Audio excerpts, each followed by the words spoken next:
மதுரை குடும்ப சேனலை பார்க்கும் அனைத்து நண்பர்களுக்கும் வணக்கம். நம்ம இன்னைக்கு மஷ்ரூம்ல ஒரு புது ரெசிபி பார்க்க போறோம். மின்ட் மஷ்ரூம் எப்படி செய்யறதுன்னு பார்க்க போறோம். அதுக்கு முன்னாடி நம்ம சேனலை சப்ஸ்கிரைப் பண்ணாத நண்பர்கள் சப்ஸ்கிரைப் பண்ணிக்கோங்க. பக்கத்துல இருக்க பெல் பட்டனை பிரஸ் பண்ணிக்கோங்க. அப்பதான் நாங்க போடுற வீடியோ உங்களுக்கு வந்து சேரும். ஸோ இப்போ நம்ம வீடியோக்குள்ள போலாம்.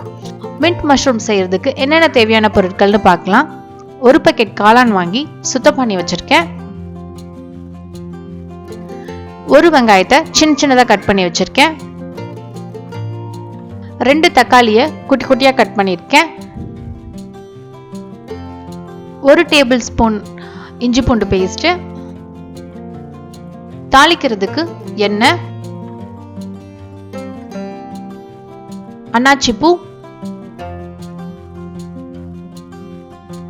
பிரியாணி இலை, கிராம்பு,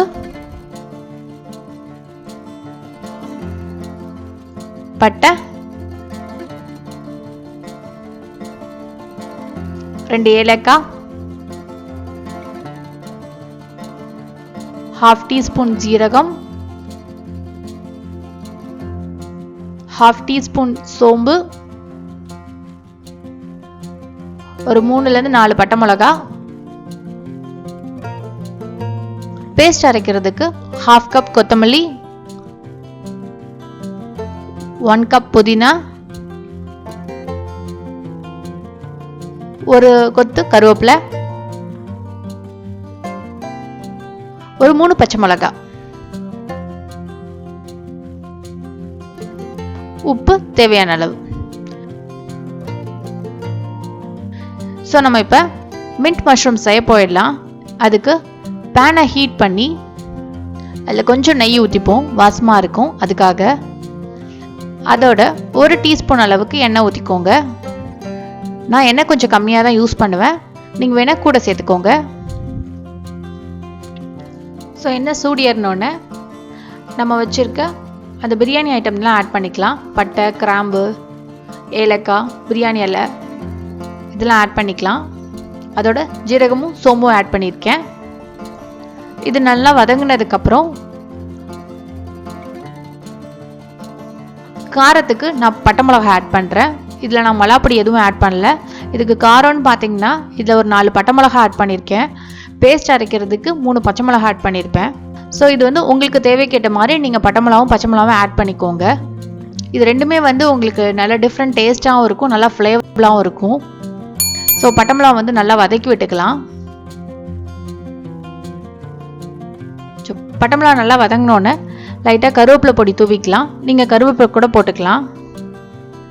கருவேப்பிலை பொடி போட்டனால நான் உடனே வெங்காயம் ஆட் பண்ணிக்கிறேன். ஸோ வெங்காயம் ஆட் பண்ணி நல்லா வதங்கட்டும். ஸோ வெங்காயம் வதங்கிறதுக்காக அதுக்கு லைட்டாக உப்பு ஆட் பண்ணிக்கிறேன். ஸோ வெங்காயம் இப்போ பொன்னிறமாக ஆயிடுச்சு. ஸோ அதனால் அதோட 1 டேபிள் ஸ்பூன் இஞ்சி பூண்டு பேஸ்ட்டும் ஆட் பண்ணி அந்த பச்சை ஸ்மெல் போகிற வரைக்கும் நம்ம வதக்கி விட்டுக்கலாம்.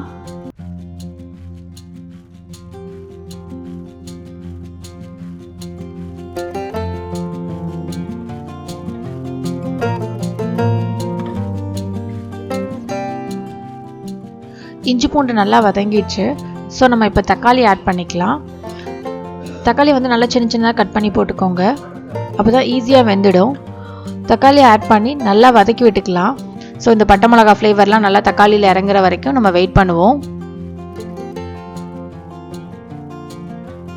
இப்போ தக்காளி நல்லா வெந்துச்சு. இந்த ஸ்டேஜில் வந்து நம்ம காளானையும் ஆட் பண்ணிக்கலாம். ஆட் பண்ணி லைட்டாக வதக்கி விட்டதுக்கப்புறம் அதுக்கு தேவையான உப்பையும் ஆட் பண்ணிப்போம். உப்பை ஆட் பண்ணி நல்லா பரட்டி விட்டுக்கோங்க. இதில் வந்து நம்ம மிளகாப்பொடிலாம் எதுவுமே ஆட் பண்ணல, இந்த பட்டை மிளகா மட்டும்தான். அதனால பட்டை மிளகா ஃப்ளேவர் நல்லா இறங்குற அளவுக்கு நல்லா வதக்கி விட்டுப்போம். ஒரு 80% வேகட்டும். அதுக்குள்ளே நம்ம இதுக்கு தேவையான மசாலா வந்து அரைச்சிட்டு வந்துடலாம். ஸோ இதுக்கு ஒரு மிக்ஸி ஜாரில் ஒரு 1/2 கப் கொத்தமல்லி ஆட் பண்ணியிருக்கேன். 1 கப் அளவுக்கு புதினா ஆட் பண்ணியிருக்கேன். ஒரு கொத்து கருவேப்பிலை, 3 பச்சை மிளகாய், இது 3த்தையும் அரைச்சி வச்சுடுவோம். இதுக்கு நடுவில் நம்ம காளான் பார்த்திங்கன்னா 80% வந்து வெந்துடுச்சு. ஸோ இதோட நம்ம அரைச்சி வச்ச பேஸ்ட்டை வந்து கொஞ்சம் கொஞ்சமாக ஆட் பண்ணி நல்லா பரட்டி விட்டுடலாம். இந்த பேஸ்ட் அரைச்சி ரொம்ப நேரம் வச்சுருந்திங்கன்னா கருத்து போயிடும். ஸோ அதனால் இந்த பேஸ்ட்டை போடுறதுக்கு முன்னாடி அரைச்சா போதும். இன்னொன்று இதில் புதினா கொத்தமல்லிலாம் நம்ம போட்டிருக்கனால ரொம்ப நேரம் வதக்கவும் தேவையில்லை. நம்ம காளான் ஏற்கனவே வந்து 80% வெந்துடுச்சு. அதனால இந்த சூட்லேயே வந்து அது வெந்துடும். இந்த புதினா மசாலா வந்து எல்லா இடத்துலையும் ஸ்ப்ரெட் ஆகுற மாதிரி நல்லா பரட்டி விட்டுடுவோம். பரட்டி விட்டுட்டு காரம் செக் பண்ணிக்கோங்க. உங்களுக்கு உப்பு வேணும்னு நினச்சிங்கன்னா இன்னும் கொஞ்சம் உப்பு ஆட் பண்ணிக்கோங்க. ஸோ இதில் காரம்னு பார்த்தீங்கன்னா நான் எந்த மிளகாப்பொடியுமோ எதுவுமே ஆட் பண்ணல. பட்டை மிளகாவும் பச்சை மிளகாவும் மட்டும்தான். 3 பட்டை மிளகா போட்டிருக்கேன், 3 பச்சை மிளகா போட்டிருக்கேன். உங்களுக்கு வேணும்னா இதை குறைச்சிக்கோங்க. இது வந்து மாட்ரேட்டாக இருக்கும், ஸ்பைசஸ் வந்து இது மாட்ரேட்டாக இருக்கும். உங்களுக்கு வேணும்னா இதை கம்மி பண்ணிக்கோங்க. ஸோ ஒரு 2 நிமிஷத்துக்கு இதை மூடி வைப்போம். அப்போ தான் வந்து அந்த புதினாவோட ஸ்மெல் காளானில் இறங்கும்.